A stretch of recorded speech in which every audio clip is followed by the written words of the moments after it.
श्री वेदांत रामानुज महादेशिक मंगलम्। विवेकवृत्त वैराग्य निधिर्नित्य प्रियं वदः वेदांत लक्ष्मण मुनिः सन्निधत्तां सदा हृदि। सूरि सूक्त सुधा सिक्त वचसे विजितात्मने श्रुत्यन्त लक्ष्मणाख्याय देशिकायास्तु मंगलम्।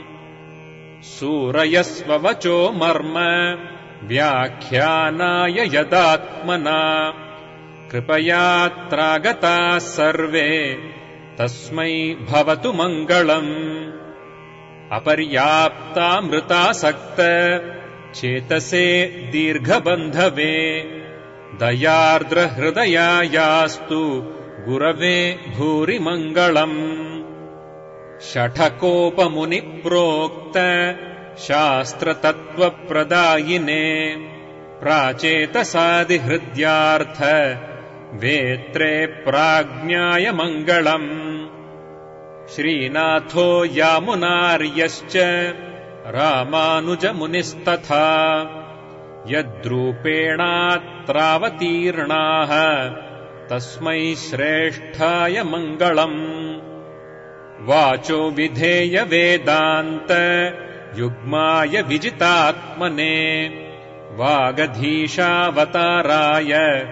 तस्मै विज्ञाय मंगलम्। समालोडित शास्त्राय सारार्थामृतदायिने सद्भिर्नुताय सततम् सर्वज्ञायास्तु मंगलम्।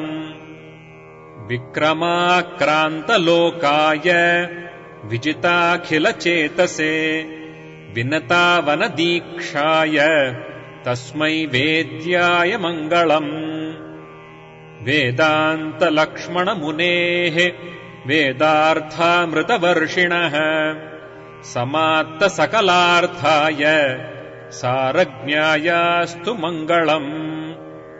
हितङ्कराय लोकानाम् स्मितपूर्वाभिभाषिणे श्रेयःप्रदाय सर्वेषाम् तस्मै हृद्याय मंगलम्। कलाधराय तप्तानाम् कलहंसस्वराय च कलिताखिलसौख्याय कलिहन्त्रेस्तु मंगलम्।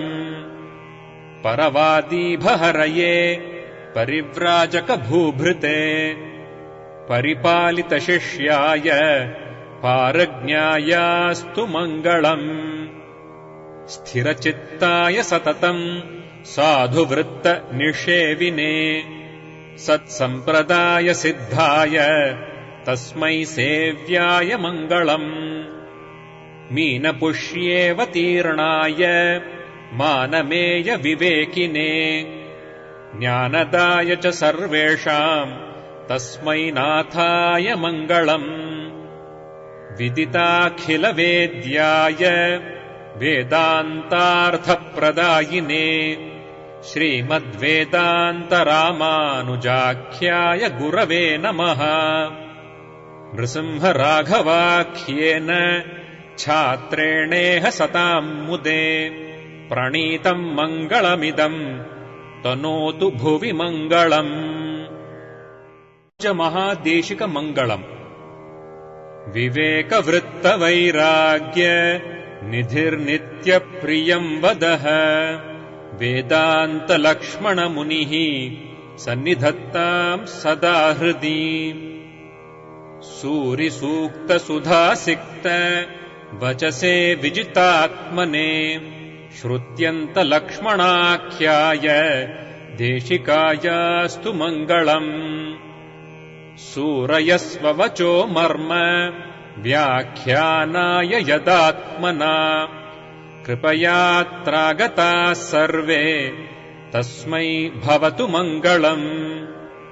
अपर्याप्तामृतासक्त चेतसे दीर्घबन्धवे दयार्द्र हृदयायास्तु गुरवे भूरि मंगलम्।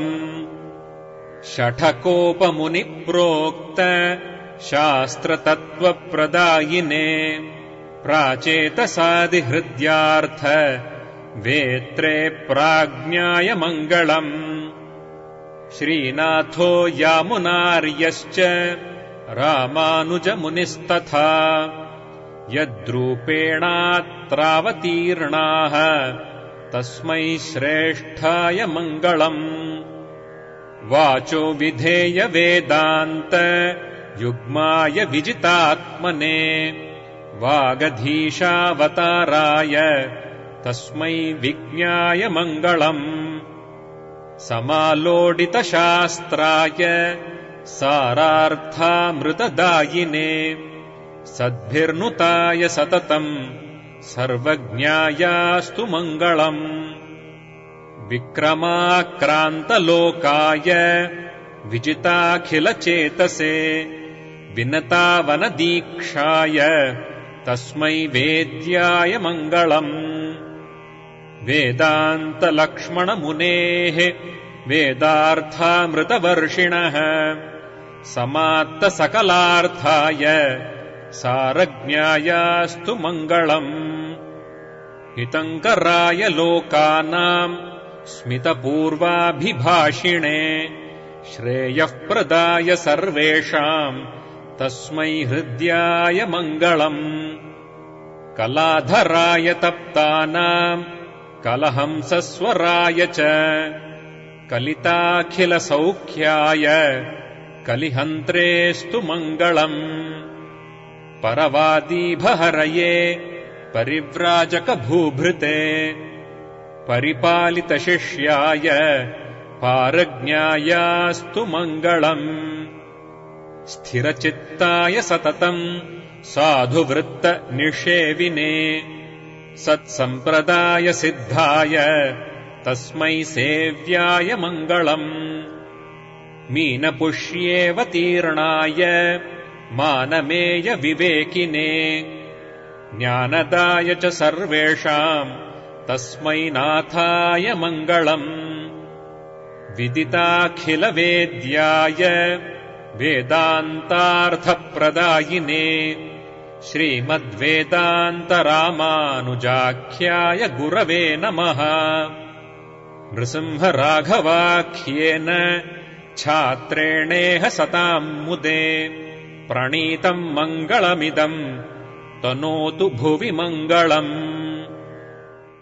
महादेशिकमङ्गलम् विवेकवृत्तवैराग्य निधिर्नित्यप्रियम् वदः वेदान्तलक्ष्मणमुनिः सन्निधत्ताम् सदा हृदि सूरिसूक्तसुधासिक्त वचसे विजितात्मने श्रुत्यन्तलक्ष्मणाख्याय देशिकायास्तु मङ्गलम् सूरयस्ववचो मर्म व्याख्यानाय यदात्मना कृपयात्रागताः सर्वे तस्मै भवतु मङ्गलम् अपर्याप्तामृतासक्त चेतसे दीर्घबन्धवे दयार्द्रहृदयायास्तु गुरवे भूरि मङ्गलम् षठकोपमुनिप्रोक्त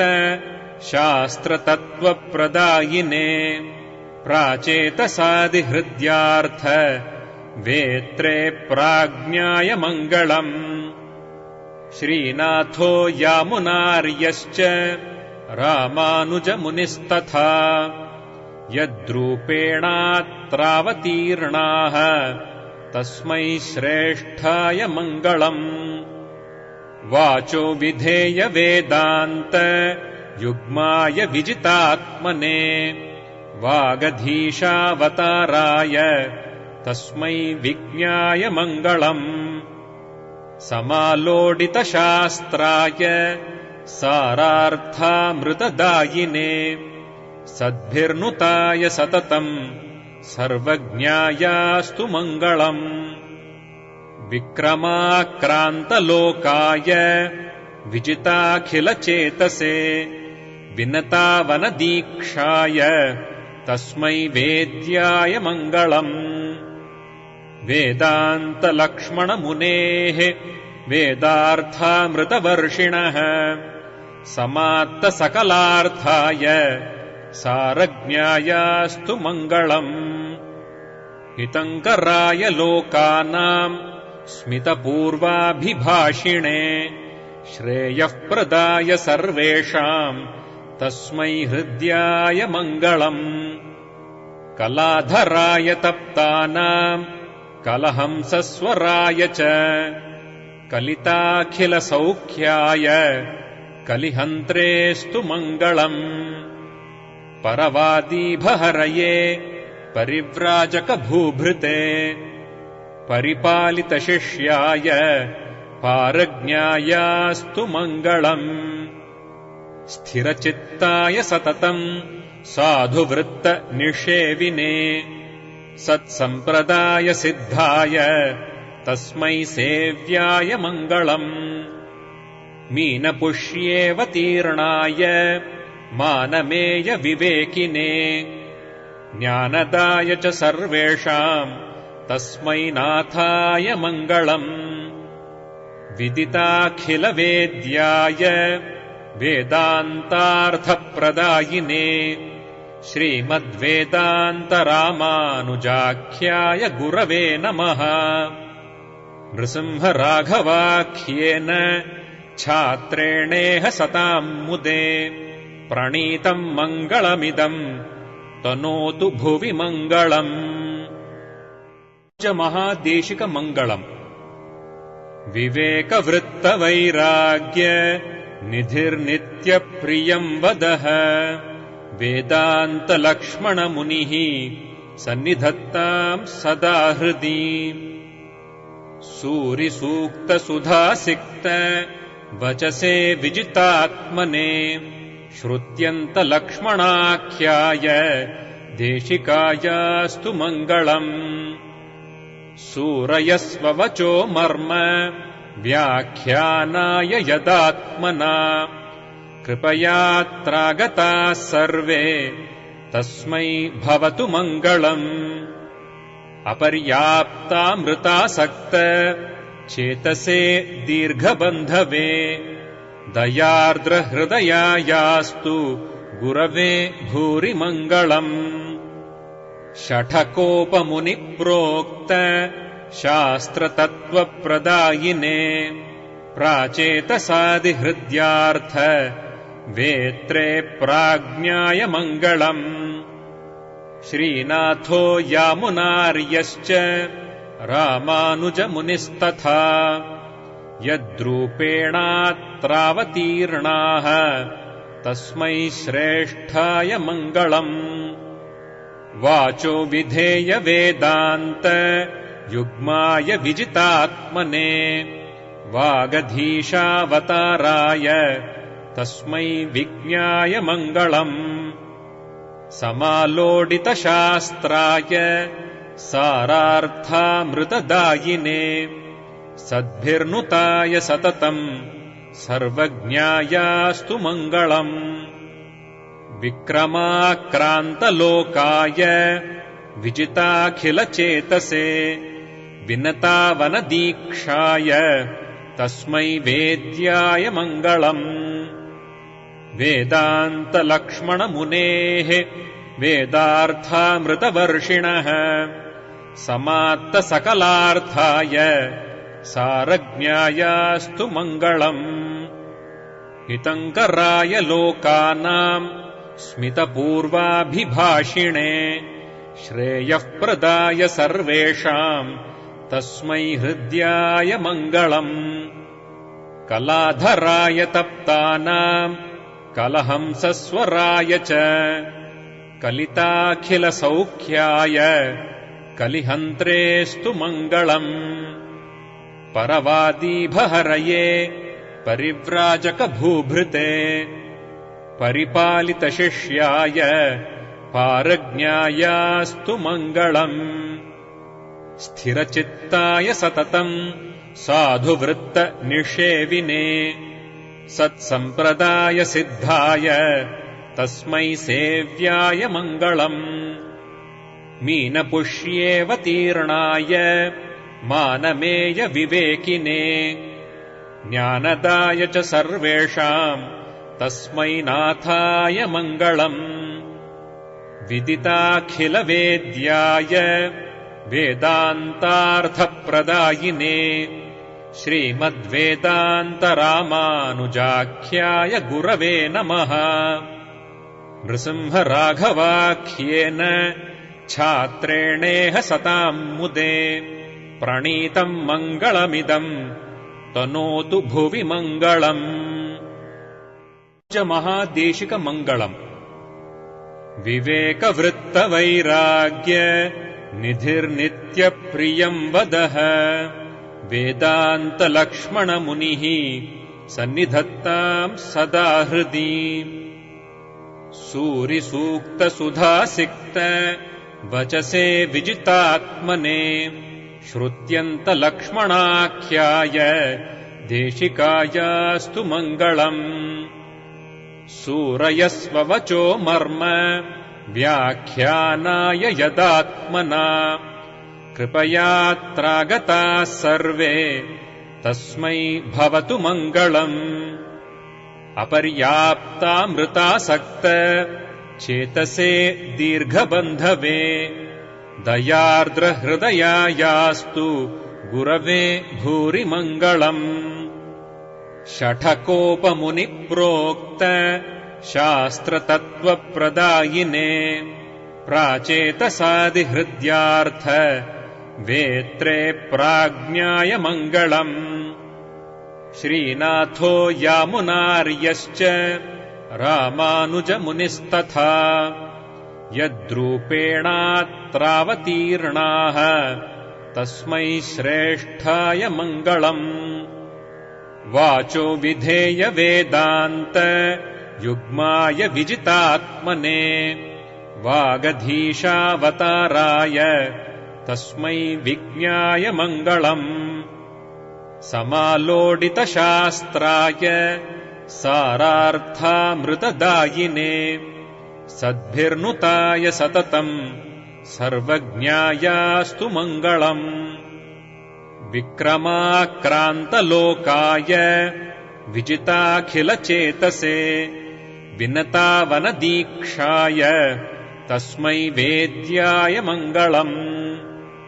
वेदान्तलक्ष्मणमुनेः वेदार्थामृतवर्षिणः समात्तसकलार्थाय सारज्ञायास्तु मङ्गलम्।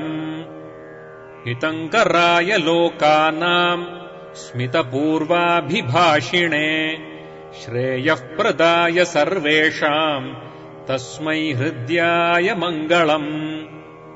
कलाधराय तप्तानाम् कलहंसस्वराय च कलिताखिलसौख्याय कलिहन्त्रेस्तु मङ्गलम्। परवादीभहरये परिव्राजकभूभृते परिपालितशिष्याय पारज्ञायास्तु मङ्गलम्। स्थिरचित्ताय सततम् साधुवृत्तनिषेविने सत्सम्प्रदाय सिद्धाय तस्मै सेव्याय मङ्गलम्। मीनपुष्येऽवतीर्णाय मानमेय विवेकिने ज्ञानदाय च सर्वेषाम् तस्मै नाथाय मङ्गलम्। विदिताखिलवेद्याय वेदान्तार्थप्रदायिने श्रीमद्वेदान्तरामानुजाख्याय गुरवे नमः। नृसिंहराघवाख्येन छात्रेणेह सताम् मुदे प्रणीतम् मङ्गलमिदम् तनोतु भुवि मङ्गलम्। महादेशिकमङ्गलम्। विवेकवृत्तवैराग्य निधिर्नित्यप्रियम् वदः वेदान्तलक्ष्मणमुनिः सन्निधत्ताम् सदा हृदि। सूरिसूक्तसुधासिक्त वचसे विजितात्मने श्रुत्यन्तलक्ष्मणाख्याय देशिकायास्तु मङ्गलम्। सूरयस्ववचो मर्म व्याख्यानाय यदात्मना कृपयात्रागताः सर्वे तस्मै भवतु मङ्गलम्। अपर्याप्तामृतासक्त चेतसे दीर्घबन्धवे दयार्द्रहृदयायास्तु गुरवे भूरि मङ्गलम्। षठकोपमुनिप्रोक्त शास्त्रतत्त्वप्रदायिने प्राचेतसादिहृद्यार्थ वेत्रे प्राज्ञाय मङ्गलम्।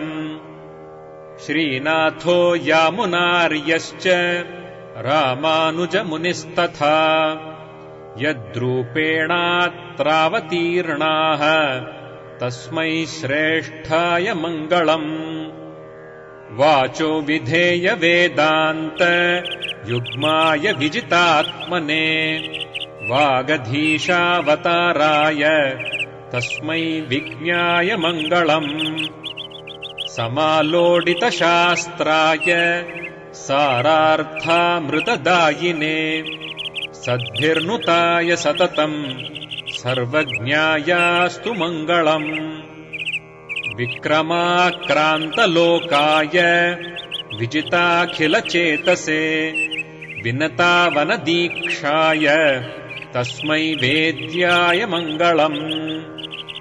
वेदान्तलक्ष्मणमुनेः वेदार्थामृतवर्षिणः समात्तसकलार्थाय सारज्ञायास्तु मङ्गलम्। हितङ्कराय लोकानाम् स्मितपूर्वाभिभाषिणे श्रेयःप्रदाय सर्वेषाम् तस्मै हृद्याय मङ्गलम्। कलाधराय तप्तानाम् कलहंसस्वराय च कलिताखिलसौख्याय कलिहन्त्रेस्तु मङ्गलम्। परवादीभहरये परिव्राजकभूभृते परिपालितशिष्याय पारज्ञायास्तु मङ्गलम्। स्थिरचित्ताय सततम् साधुवृत्तनिषेविने सत्सम्प्रदाय सिद्धाय तस्मै सेव्याय मङ्गलम्। मीनपुष्येऽवतीर्णाय मानमेय विवेकिने ज्ञानदाय च सर्वेषाम् तस्मै नाथाय मङ्गलम्। विदिताखिलवेद्याय वेदान्तार्थप्रदायिने श्रीमद्वेदान्तरामानुजाख्याय गुरवे नमः। नृसिंहराघवाख्येन छात्रेणेह सताम् मुदे प्रणीतम् मङ्गलमिदम् तनोतु भुवि मङ्गलम्।